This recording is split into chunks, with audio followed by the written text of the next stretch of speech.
Good morning, good afternoon, or good evening, depending on where you're joining us from, or if you're joining us in replay. And welcome to the next in Protect's Thought Leadership webinar series, where today we're going to be covering the important topic of cyber risk and understanding how fragmented cyber risk programs may not be able to keep up with the changing landscape. So I am joined today by my host, Michael Franklin. Mike, do you want to give a quick introduction for yourself?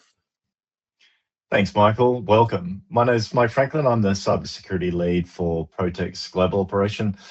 Been in cyber for 20 plus years and really looking forward to go through this webinar with you, Michael, to sort of look at how we bring that fragmentation together for the cyber risk management.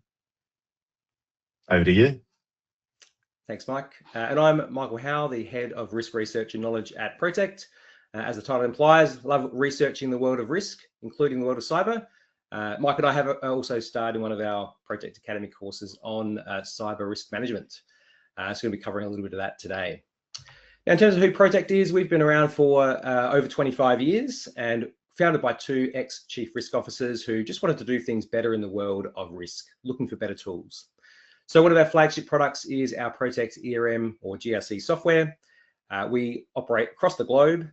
We do have a range of different customers that we serve across financial services, tertiary education, energy, and many other sectors, including regulators around the globe. One of our claims to fame is our 98% customer retention rate. And one of those, I guess one of the reasons we believe that to be the case is because Protect is built by risk professionals for risk professionals. So we really take pride in making sure that we're building the way that we would like to be able to do things. So in terms of the way that we're going to be running today, we're just in the introductions now for around about 5 minutes. We'll run our presentation for around 45 minutes or so, and then end on a few conclusions. If you do have any questions on the way through, please chuck them into the questions panel, and we'll answer them by way of a blog after the webinar. Now, as always, our slides and the video recording of this webinar will be available after the presentation. So if you see something you like, see something you want to go back to, maybe share it with some of your colleagues, you can certainly do that after the webinar. I do love for you to stay on the line for another 30 seconds or so at the end of the webinar, where we'll be able to provide some additional feedback on the webinar and things that you want to see in the future so we can keep creating awesome content for you. Sorry, Michael. We've also got a new ebook, cyber ebook, actually due out as well. So that's another downloadable asset. Now, in terms of the agenda for today, we're going to be covering, why we're here. What is this fragmentation dilemma and what does it mean for you? We'll then jump into what cyber resilience really is, some of the key concepts, and then we'll move into how we can go about achieving that cyber resilience. And ultimately then moving into how we can prove that assurance. It's not enough just to be cyber resilient, but you may need to prove that to some of your key stakeholders before we then jump into our key conclusions for the day. So Mike, I'll hand over to you first to maybe just give us a bit of insight into this fragmented dilemma, the changing landscape that we're facing today. Yeah, thanks, Michael. Look, this section really reveals the uncomfortable truths of really most organizations, how they invest heavily in cybersecurity tools, but sometimes that investment hasn't transitioned to resiliency.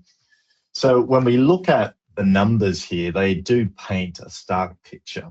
That 44% increase in cyber attacks, we talk about those 200 plus days to identify those average breach times. And we look at how many tools we've got there typically. So 45 tools per enterprise organization and massive sprawl, which can create those visibility gaps rather than that defense in depth scenario that we're always looking for. Typically, the scale and speed of cyber threats has fundamentally changed, and effectively our fragmentation approach hasn't kept pace. So what we're looking at doing here is effectively trying to bring all of this together and ensure that that we actually can see that aggregate view through all of these components. So ultimately, this is painting the picture, and we can do that through figures as well, which really moves into that next slide around the investment versus breach impact. Now, this is really just looking and painting the picture of a fragmented approach through different levels of assurance, where on the left-hand side, we're looking at the financial trade-off between assurance investment and breach risk across our maturity lines. So where we have fragmented tools, you'll see over those different assurance levels, the effectively cost of breaches or expected breaches to occur. And when we start integrating those platforms, those costs for those expected breaches come down. Now, within the fragmented levels, we can break those down into 3 key categories. And those key categories really start with our fragmented processes. And those fragmented processes, they operate in these 3 interconnected levels. Processes don't link to the bigger picture, reporting the focus on process compliance rather than business outcomes. And then Michael will talk a bit later on around the fragmented teams and how they work in isolation. So the result is ultimately unmanaged risks and prioritization failure. Lots of data, but lack of actionable insight. So with some of these fragmented processes, we're talking about some of those tools, some of those 45 tools that may be operated through different owners, through different departments, where we don't get that aggregate view all incorporated, and effectively creating misalignment of controls and organizational gaps that need to be retested, re-explained in different places for those different owners and audiences. Then we move on to the fragmented reporting. And really, that looks at the execution side. So if we're scanning and we want to try and bring all of that information together, we talk about reporting in silos. That doesn't aggregate up very well because we might be reporting for a particular business unit and we may be using a number of the same tools that we talked about beforehand. So we lack that business language insight that executives can act on, and that distributed tools and processes may make it hard ultimately to aggregate the data. The next part is really around fragmentation. And Michael, can you just take me through what that part is? Yeah, so the fragmented teams, Mike, is, and I guess this can apply across different types of organizations, but especially if you think about larger organizations, multinational, perhaps large corporate groups that have many legal entities that might have their own different processes. They may be duplicating some of these processes across different jurisdictions, different teams, and you can end up with, I guess, that fragmented view where they're trying to all do something perhaps similar but not quite the same. You might have the same type of control, or it should be the same control, but it's being implemented differently in different areas. Now, sometimes that might just simply be inefficiencies, but in some cases it might even lead to potential gaps, meaning that you don't have that level of assurance because 2 teams might be doing the same thing slightly different ways, but leaving a gap in the middle. And perhaps with some organizations that have separate, I guess, service arms where you've got, perhaps even a completely different legal entity that is responsible for managing services across the organization. Perhaps, there are some parts of the organization that are, missed and have those kind of organizational gaps. So having, I guess if you think about all 3 of these together, like you mentioned, some of these fragmented processes, Mike, you might have some teams that more specifically focused on something like vulnerability management, but they don't see the role that they necessarily play. So that fragmented teams can be seen through a few different lenses. But as you mentioned, Mike, it ultimately relates to that ultimate result of that you're not managing your risk very well, or you're not able to prioritize the right things at the right time, which leads us into something we love at Protect, which is the risk and reward framework. And if your cyber responses or cyber capabilities are not linking back up to the objectives, top objectives of the organization, you're not really balancing that risk and reward. You've got that sort of fragmented process. So every organization starts with its vision, purpose, mission. You might have some slightly different words to mean the same types of things. But to achieve that vision, you're going to have your operational objectives, which is about running the organization, and the strategic objectives, which is about changing the organization. So this gives us our objectives layer.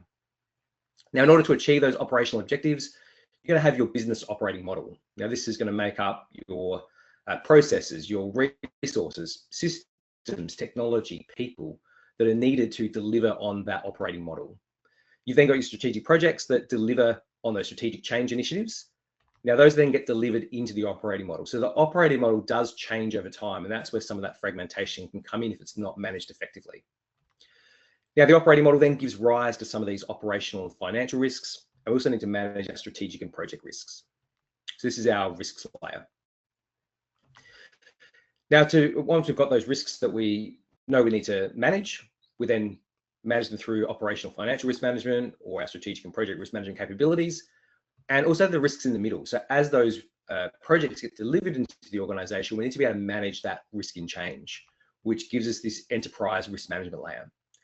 Now, I've spoken broadly in a more enterprise approach, but how does IT and cyber link into this overall platform? So we have our information technology, we have our information, our data that is part of every operating model. Every organization in the world requires technology, requires information, requires data. So every organization is going to have this as part of that operating model, which then gives rise to those specific cyber risks as a result of the types of technology that we use and the way that services are delivered across organizations. Now, finally, we then have cyber risk management. We know that there is specialization when it comes to cyber risk, but it still needs to be integrated into that broader enterprise risk management approach, but it also needs to make sure that it links back up to that top pyramid. Top of the pyramid being the objectives of the organization. So Michael, what I'm hearing is without all of these levels, we get some fragmentation, right?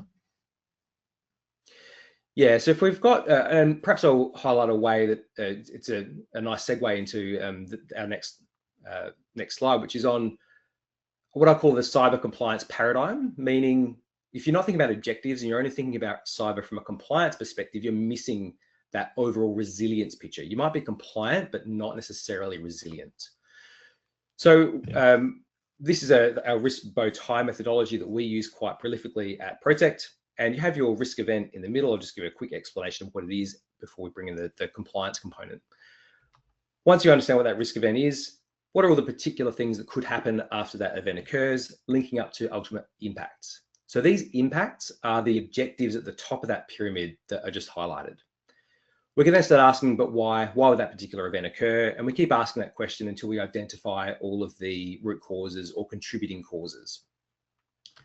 Now, this gives us an outline of a bow tie, which is where the name comes from. Now, typically, we then add on our controls. Our controls may be preventative on the left, addressing some of those causes, and more detective towards the middle of the bow tie, detecting things as they're occurring, and reactive or corrective on the right-hand side.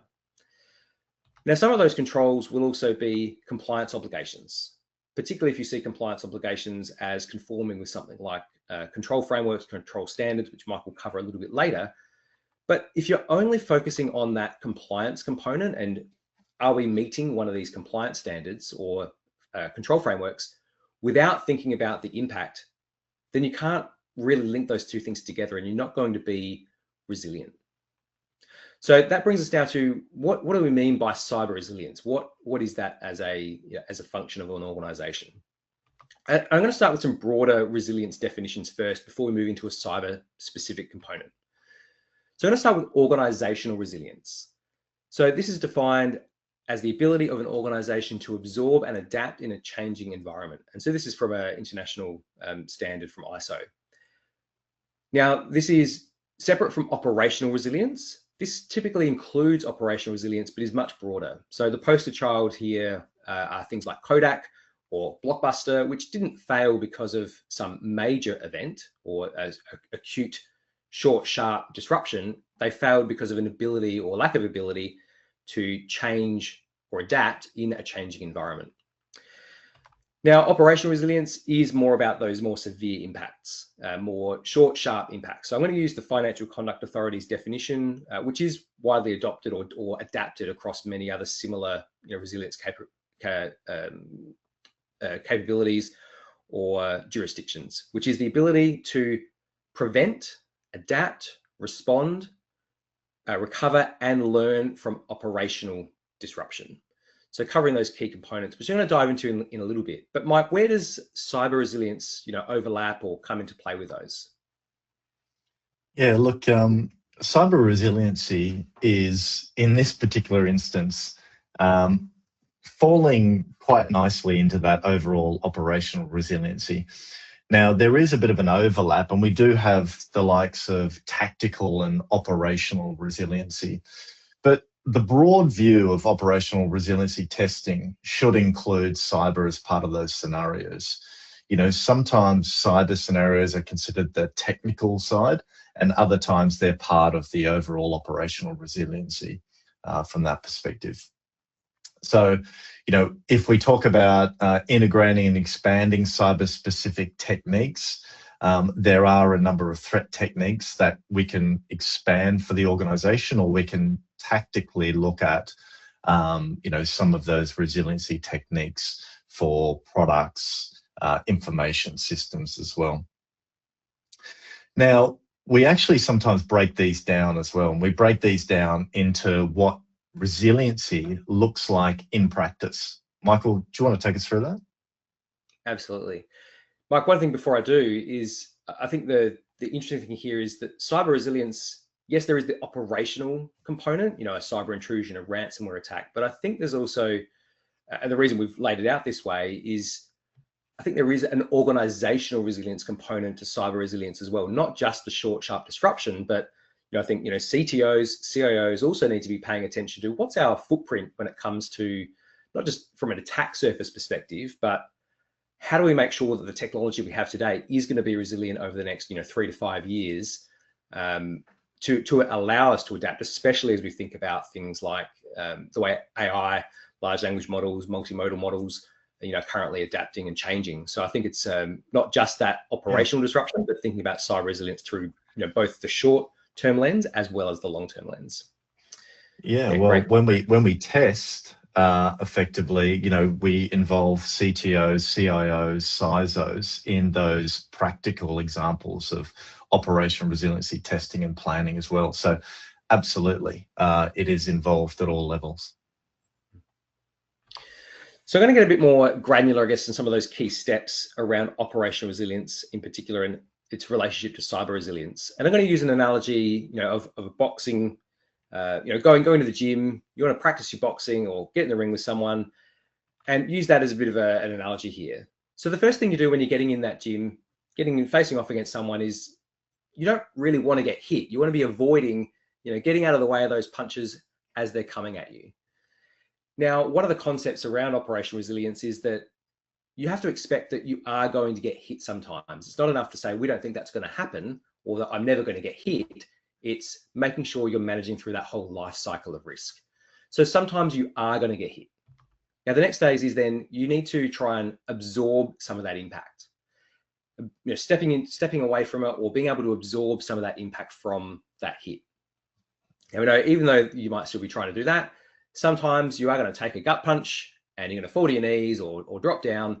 And the next phase then is to be able to get up as quickly as you can after you have been hit.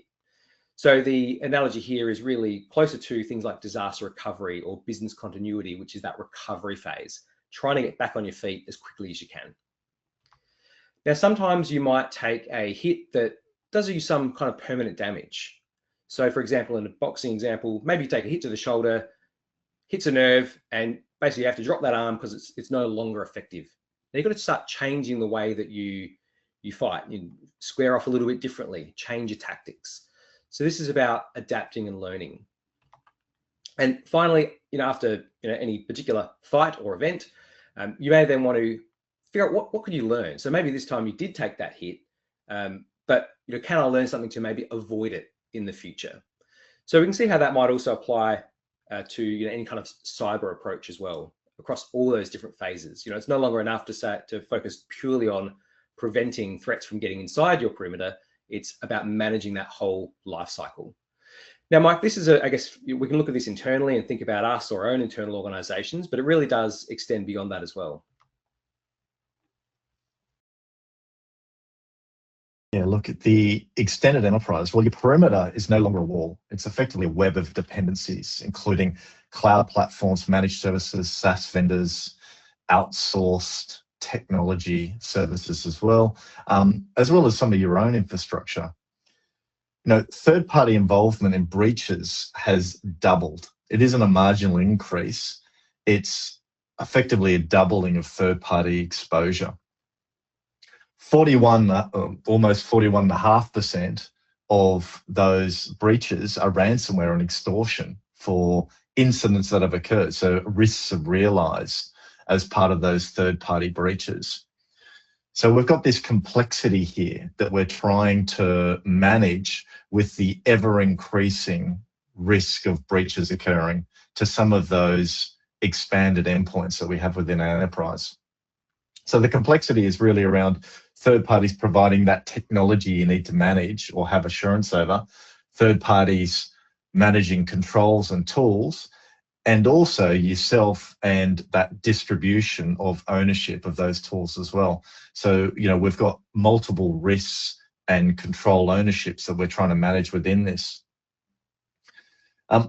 Just plugging our ebook, the ebook talks about affected organizations, and the challenge is not really stopping an attack. It was proving resiliency in the face of a sudden dependency failure. So, when we talk about those third parties, we need to know a lot about them. And I think it's probably good now to segue into some of those examples, just to give you a bit more information and maybe some points around it. Because some of these third-party incidents may have seen at first as may have been cyber events that could have occurred or cyber breaches, but actually what we're finding is there's a number of these events that they're critical supplies to your organization. And in fact, in the example of CrowdStrike, it's not really a cyber attack, but actually it's a third party that's significant to your organization. And we've got configuration failures and the ability for it to affect millions and millions of customers in a very short period, and then look at, well, how do we become resilient against that? And maybe there's a couple of things that need to be considered there around looking at how these meet your business objectives. How do we look at effectively maybe concentration risk around some of these things? And also where we've got the likes of affected vendors, how do we work with them to actually identify and then work through to become resilient against them as well. So some of the key points around this is that we need to plan for these supplier failures, not just the attacker breaches. And these aren't edge cases. We've had a number of these, occurring, haven't we, Michael, in this example? Yeah, exactly. Yeah, I think the point of the operation resilience, cyber resilience sort of movement really is understand that these things are going to happen. They're going to happen, and they're going to happen to you at some point. Or your third parties that will directly impact you. So, yeah, absolutely need to be stressing some of that capability that you're going to need, that we're going to touch on shortly. That's right. So these suppliers are becoming customer. They can impact your customers, and it's about understanding them, shrinking that blast radius in the event through clarity, ownership, evidence, and management of those particular vendors. So we sort of move into then how do we manage that in a typical cyber workflow? And we talk about really the 6 phases, and those 6 phases really look at focusing on those business objectives and the operating environment with your context being established. Now, this isn't really starting with controls, and in further examples, we'll move into what is that context and how do we ring fence that context through maybe some of those frameworks that we utilize, which we'll go into. And then once we've done that, how do we identify some of those risks, and how do we identify the fragmented processes we've covered, and identify those risks that are impacted or impacting those particular processes that we talked about, those critical business processes. We then look at really the analysis of that. So we understand, okay, well, really what's our likelihood, impact, and the controls that may help mitigate that. And then we look at really the evaluation and treatment. So where things aren't working, then how do we look at remediation activities? When we look at then the monitoring and review, we may want to look at further assurance of potentially your control environment. So we drill down into those a little bit more and monitor and manage really those particular, lower level controls. And then we have to report at all of those levels as well. So, our management may want to know at any particular point, what are our key risks? What are affecting our key risks? Are there vendors or third parties that are actually supporting some of those risks and the controls of those risks? And are we managing those? And where's our investment that we need to consider, which I think is important. Michael, have you got anything to add to this? Because this is a big process in risk management. Yeah, so thinking, Mike, as you're talking about the controls piece, which I guess typically would fit sort of in that monitoring review where you're doing some of that controls assurance component, but it also includes reviewing, has our risk profile changed? So if you're not doing that as part of your process, again, you can't prove your resilience. You can prove that you're maybe meeting a control standard or control framework or the minimum requirements, but maybe that monitoring review, if your risk profile has changed, maybe you've introduced new products, new services, volumes, transactions have increased, you've had growth, maybe you need to be applying more controls above and beyond what is, maybe minimum requirements in order to be able to maintain some of that resilience. So I think that's, controls assurance itself is a key component, but I think linking it back to those top objectives of the organization is absolutely critical. I mean, this goes back to the old age where prevention is better than the cure, but it's only a component of the whole thing. So, yeah. When we look at really how do we achieve cyber resiliency within that process, we look at 5 key steps, and they're typically executed in a sequence around the identification of those critical operations. And we talked about what are those business objectives, what are those critical operations that effectively meet our business objectives as well. So identifying those critical operations, what business services absolutely must continue for the organization to remain viable. So not what's important, but more like what's critical from that perspective. And then we move into the mapping of those critical operations. So this is more the end-to-end understanding of the people, process, technology, the information data, the systems that support that, and the dependencies for each of those critical operations. Then we look at the tolerance level. So, what's our maximum allowable outage? What's our recovery time objectives, recovery point objectives? How long can this critical operation be disrupted for before that business impact becomes unacceptable? So that's why we use some of these metrics. And then we run those scenarios. So we test whether we can actually meet those tolerances and those timeframes. So the maximum allowable outage, if we've got any subcomponent there that won't meet that from a recovery time objective or recovery point objective, then we fail our overall maximum allowable outage. And then once we've run those, we sort of run, repeat, and identify any of those vulnerabilities, the scenarios that maybe there aren't controls that are working, or that we've identified new controls that maybe need to be added or amended through remediation activities.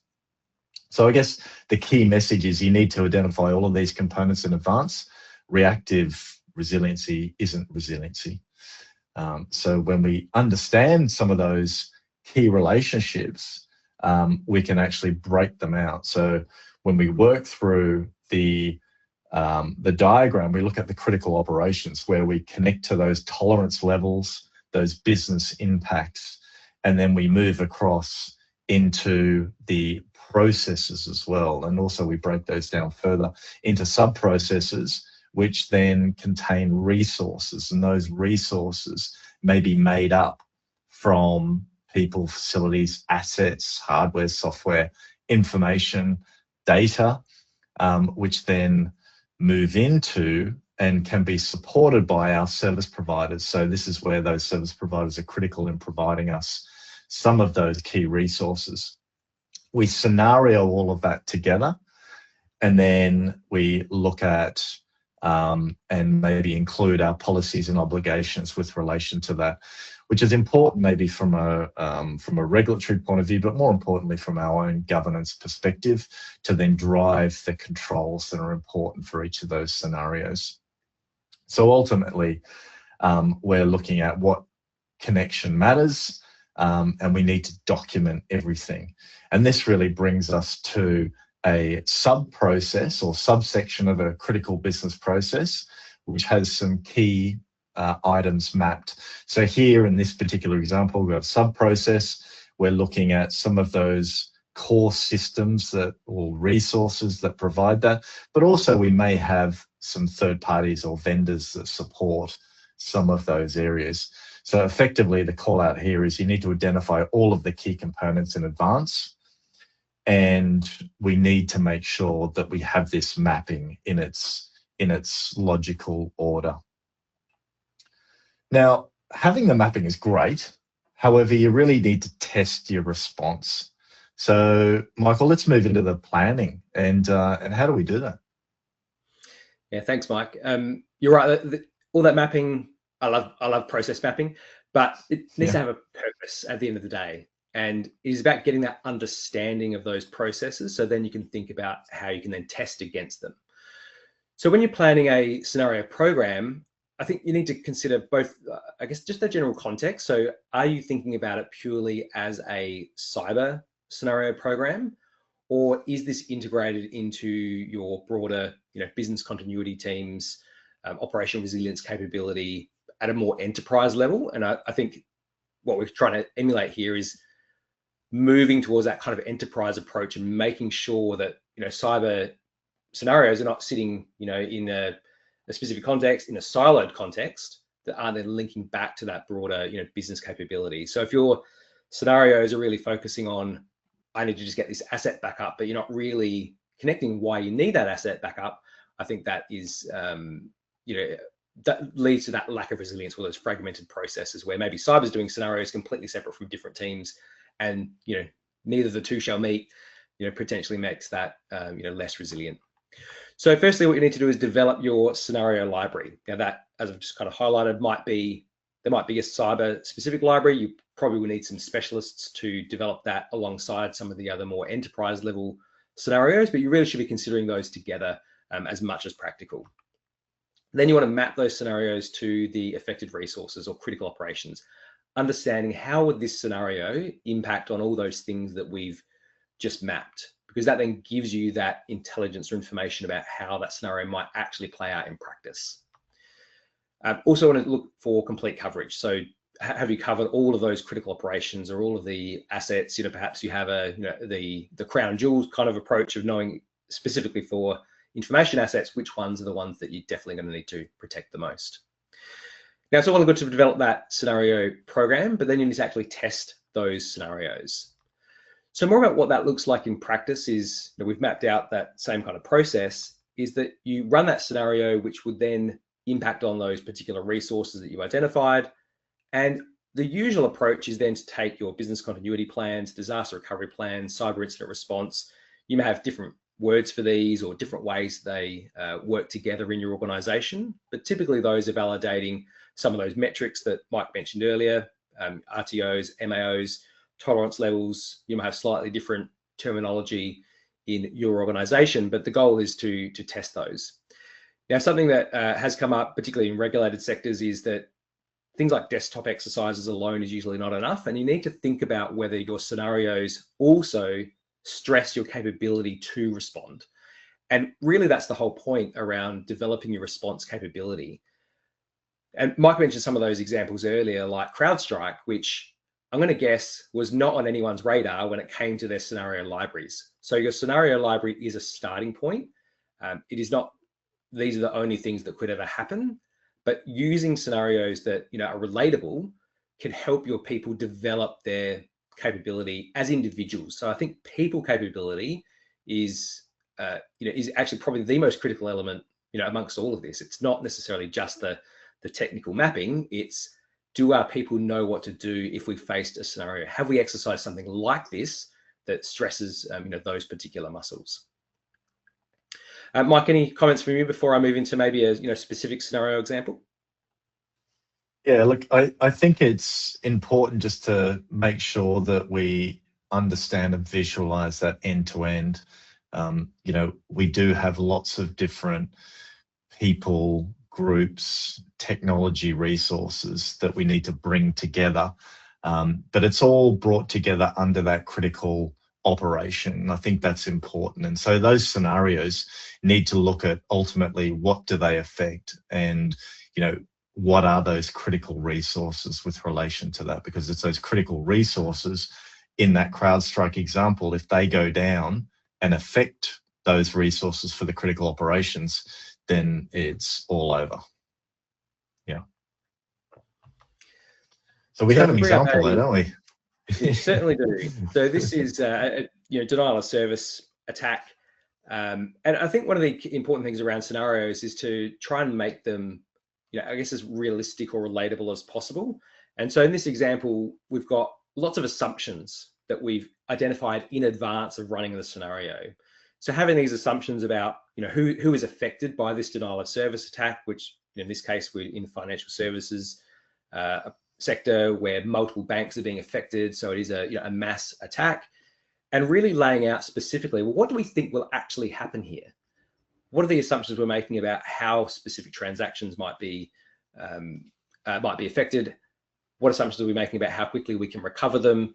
And by really laying out those specific scenarios, and it's not a could this happen, but just assume that it is happening, how are we going to respond? That is one of those key elements of operational resilience, which extends to cyber resilience. How are we going to respond if this does happen? So it's really about working through that and understanding, can we meet our recovery time objectives? Can we recover our critical operations in the timeframes that we've set, given these assumptions? And so this lines up with a severe but plausible approach that many, especially those in regulated sectors, need to take. But it's also a good idea to do this for your own resilience. So coming up with a scenario that is going to be a cakewalk for your organization to achieve is not helping you achieve resilience. It's a tick that becomes a tick the box exercise. So I think that's really important to have scenarios that do really stress your capabilities, because it's about enhancing the organization, not an annual exercise that ticks a box. Mike, do you want to cover maybe, that's the scenario, but how would you potentially exercise that scenario? Yeah, thanks, Michael. I mean, you talked about one type of exercise, and you mentioned rightly that one type is not enough. So we would talk about that desktop review, and the desktop review is really our lowest cost, lowest level of assurance review that we can perform. But it's still important to understand that desktop review and how it works, because you can increase the level, but you sort of know what you get with the desktop review. So we're talking about that low cost, low assurance level. We're talking about what is the opposite to that, or to the other end of that particular that flow, which is the high cost, high assurance, and who are performing each of these different levels, because it's also about resources, right? Who can actually actively perform these different simulations or these types of testing exercises. So, we talk about that desktop walkthrough, which is like the next level. And that is a group of people typically where we would identify gaps, decision points. And it's good for annual or biannual testing or moderate risk areas, just as an example. And then we move into the next level, which is really an active simulated exercise that could bring in a whole bunch of response teams, senior management, to test more than just your control or capability. It could be also communication channels that could be through external comms, and really the validation access to the evidence as well. So high cost of insurance, good for critical operations. And this is probably, where we may want to see that level of assurance for those critical operations, at least go up to. But then we talk about the full exercises, and this is where we involve a lot of resources. Cost is high, but assurance can be really high, because we're actually simulating a real life example to an organization. And it may be either a critical business process or an entire organization, or at least a subcomponent of business unit for that particular matter. So, we need to treat these particular events as a one or multi-organization event. So we can coordinate it when we test it, we can document and then explain it at speed. And these are some of those key areas. So, what are some of those additional levels of assurance that we can provide when we're doing these types of testing? And why do we do it? Well, how do we do it effectively? So we do it through a level of rigor measurements, and we can do that through, again, costing and level of assurance. So some of these particular items exist on that level of effort, so the two axes, the Y and the X, which really look at multiple approaches for low cost, low rigor, and move all the way through to the high cost, high rigor. But, some of them, if we start, let's say, at the attestation, are good baselines for an organization because they're low cost. You can send them out, you can get a starting point and move from there to effectively continuous control monitoring, which in this example, and Michael, we've had a good discussion about our continuous control monitoring. Is it a bit higher to start off with to what we're sort of indicating here, but does it reduce over time based upon the more controls, the more definition we have around our data sources where we look at that continuous control monitoring? I don't know, you've got some good points on this. Do you want to say anything on this point? Yeah, I think to the continuous controls monitoring, I think there's a high level of allure, I guess, and if we could automate all this away and make it continuous, that'd be great. I think the challenge organizations face is that it can become very technical, and you need the right people to be able to set that kind of thing up, as well as probably a bit of cost involved in getting it set up. But the promise is that it will then reduce some of that cost over time. But if I look at just this more generally, Mike, and we've kind of broken this out into very broad kind of categories of types of assurance or levels of assurance. And if you're only focusing on that controls assurance, which we've kind of hit on a couple of times, but you're not linking it back to the organizational objectives, you're not really getting necessarily that link back to assurance that the enterprise is going to meet its overall objectives. Yes, you might be doing controls assurance, very effectively and doing great control testing, but you need to be aligning that with some of these other types of processes as well, whether it's some of the red teaming, purple teaming, to think about what's your process and your capability. We've got the scenario exercising there that we've just covered, which again links back to the what does the business really care about. And the other one I like there, Mike, is the security KPIs as an example for tracking how quickly are we remediating patches and so on and things like that, or vulnerabilities, which is more about the process, like how well are we managing cyber as a whole, as opposed to specific control, specific controls. Right. So a leading question, Mike, but do you pick just one of these, or should you be picking multiple? Exactly that, and that was the next point. We can combine these, of course. So these aren't in isolation. We can do multiple different test types for different levels of assurance for different critical business processes or non-critical processes. So some of them will work at a higher level as well. Some of them will work more at a technical level. So, we may be testing some of those infrastructure components, even at a control level. We may isolate some of those critical controls organization-wide, like multi-factor authentication. We may do some extensive audit level evidence. And otherwise, we may test some of our key security processes through the likes of blue teaming, where we work together with the attack vector teams to effectively the detection teams, and where we look at a whole scenario where we're red teaming as well. So yeah, we can definitely work at different levels within the organization in parallel through some of these assurance levels. Which actually brings me to the different types of control frameworks and how we structure these approaches potentially for assurance.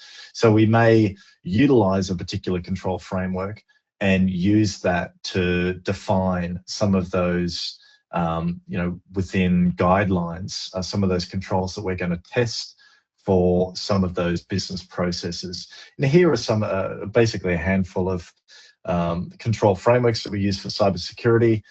Notably NIST CSF we're going to go through today, but effectively there are a bunch of others. And these, again, are just a handful of those cybersecurity frameworks, which can depend on really industry, they can depend on the size of the organization, and globally, some geographical locations may use different control frameworks over others, primarily maybe for certification to show that level of assurance to external customers.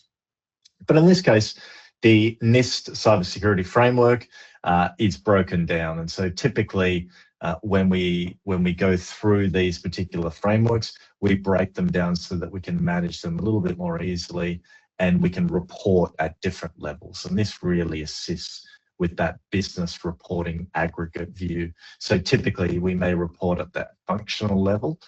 So those 6 functions where we have specific categories as well, and we have subcategories defined as maybe those framework requirements, which will be then linked to controls that are tested. And I think then that brings us through to really the testing types as well. So Michael, do you want to take us through that? Yes, thinking about those different, like you mentioned, Mike, it's often third parties, and we're trying to show third parties that yes, we have the right controls in place to meet some of these frameworks. They might not need to know all of the rigor around your overall resilience, but this is like the subset that they most care about. So if we dive into some of the more control components, I guess the 3 main phases we see in a control test is you need to define that control objective first. What is that control meant to be doing? Then assessing its design effectiveness. Does it actually meet that control objective given the way that it has been designed? And then we want to understand, is it actually operating as intended? So even if it's designed effectively, is it applying in all the right places?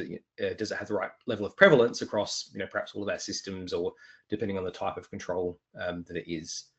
So in terms of the different types, if we get a bit more granular, as we move from the bottom up, they take more effort to apply that type of control testing. And on the flip side, as we go down, we have a lower level of assurance. So Mike mentioned attestations, which some people can see as a control test. Depends on your perspective on whether that counts as a formal test in your framework. But doing a walkthrough has been typically a way that has been done. Obviously, we're moving a little bit more into things like automation these days. So as I said, the level of effort and level of assurance typically does go on a sliding scale. The more effort you put in, the more assurance you're going to get, and vice versa. But there is a bit of a shift where that is starting to turn a little bit as we think about more automation and potentially using AI. Still probably early days for AI as to what we will allow it to assess, and how much we're willing to how much we're willing to place our own bets on that level of assurance. But I think that is going to start shifting, where we are going to be able to use this a lot more to get high levels of assurance, and perhaps more frequently. So instead of testing samples, we might be able to test whole populations, as an example. So these are some of these key test types that you can apply. But Mike, beyond that, I guess all of this, we're getting fairly granular here, right? I want to bring it back now to stakeholders. Like, we want to prove assurance, to different stakeholders across the organization. So if I think about, maybe an executive who is responsible for an end-to-end process, these critical operations that we've been covering today, I'm probably not really going to care about some of those granular tests. I'm not going to care if someone tells me whether we did a re-examination or a walkthrough, but I am going to care about how resilient is my critical operation that I'm responsible for. And so this is bringing together some of these concepts that we've covered today, that you need that mapping underneath it to be able to understand, is my critical operation going to be able to be recovered in the time frame that's expected? What scenarios have been tested against not information assets alone, but that are linked to my critical operation? How many of those scenarios have been exercised effectively? Where are there gaps? Where do I have resources that remain vulnerable? Now, of course, we can then start, once we've got these kind of questions in mind, we can start diving a little bit deeper to understand some of these interdependencies across these assets. So where we've got some of these information assets that we've been covering today, we can then dive a little bit deeper and understand, well, how many critical operations does it support? How critical is it? Which of these are vulnerable, and how important is that? To me, perhaps if you are listed as a resource owner, whether that's rolling up to a CIO, CTO, or whoever it needs to be in the organization, or perhaps to more granular, but for individuals who are responsible for those assets to be able to understand that resiliency and be able to communicate that to others in the organization, especially when it comes to that prioritization that we've talked about a little bit earlier. So Michael, I'll hand over to you to maybe talk about, I guess, more of that sort of controls perspective. Yeah, thanks, Michael. I mean, when we look at the controls framework, and again, we can break those down into each of the components. But Michael, you may be asked as a resource owner, how compliant am I against one of these frameworks? And this is where it's important through that level of assurance. Attestations is one way to do that, and to effectively get those responses back from a resource owner, to be able to really understand each of those key resources for those business objectives and understand any of the gaps that those resources may experience using a standard framework. And in this case, we've got an example of the NIST CSF framework. So as a resource owner, if I were looking at this specifically against a resource, a set of resources, we could give us an indication as to really where do we have gaps in each of the functional areas. What tier level am I aiming for? So this could be tier level 3, tier level 4 for NIST, for example, and where are we currently under each of those key functions. And these sorts of reports give us that aggregate view of those frameworks and those subcomponents being the requirements and the controls that actually meet that particular requirement. Thanks, Mike. Yeah, Michael. Let's conclude. That brings us to our final conclusions for today. So, Mike, let's just go through a couple of things I guess we really wanted the audience to take away from today around achieving cyber resilience and that provable assurance. So my first tip is start with visibility and oversight. If you don't understand your environment, then you're prone to be surprised.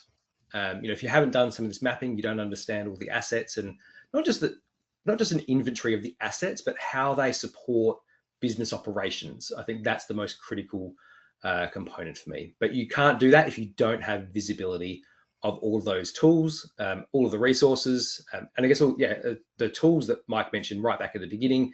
If you've got all this tool sprawl, which might serve a purpose, but if you don't have oversight of all of the tools that are managing your cyber risks, it's harder to achieve that resilience. Yeah, I think that's sort of also including the context and scope, which is identification of those frameworks as well at maybe that cyber level. But I've kept on talking about understanding your key business objectives and how do we link. And Michael mentioned in that pyramid the key linkages are required all the way up to the business objectives, so that we don't fragment our organization and our cybersecurity frameworks. So it's not, cyber in this regard is not just a compliance checkbox. It's effectively enabling the business and helping risk management and that aggregate view. And Michael, next tip? Yeah, I think it's really focusing on that full life cycle of risk. So I mentioned both, I guess, the bow tie from causes through to impacts, but also thinking about that resilience aspect as well. So it's not just about prevention, it's about being able to manage through all of the parts of that risk. So not just responding and recovering, but the full life cycle, prevention through to learning and adapting. Yeah. Defragment. So optimize based on your return on investment, reduce the duplication, eliminate the unnecessary tools, cut the admin tax of mapping the same controls across multiple frameworks. I think it's important to make sure you have those linkages. Brilliant. Well, thank you very much, Mike, and thank you to our audience. A few other resources if you want to find out a bit more about how Protect is handling cyber risk today. So Mike did mention our ebook a little bit earlier that you can jump on and have a look at. We do have a new cyber risk workspace for you to review. And we do have some additional resources, both our Protect Academy course, if you want to get deeper into information security and cyber risk management, as well as a case study for how one of our customers has already adopted these kind of approaches. So I want to thank Mike for joining me today, and I want to thank our audience. Please stay on the line for another 30 seconds or so. We'd love for you to just answer a quick survey that will help us keep delivering awesome content to you in the future. Thanks, Michael. Thank you all for listening. Cheers.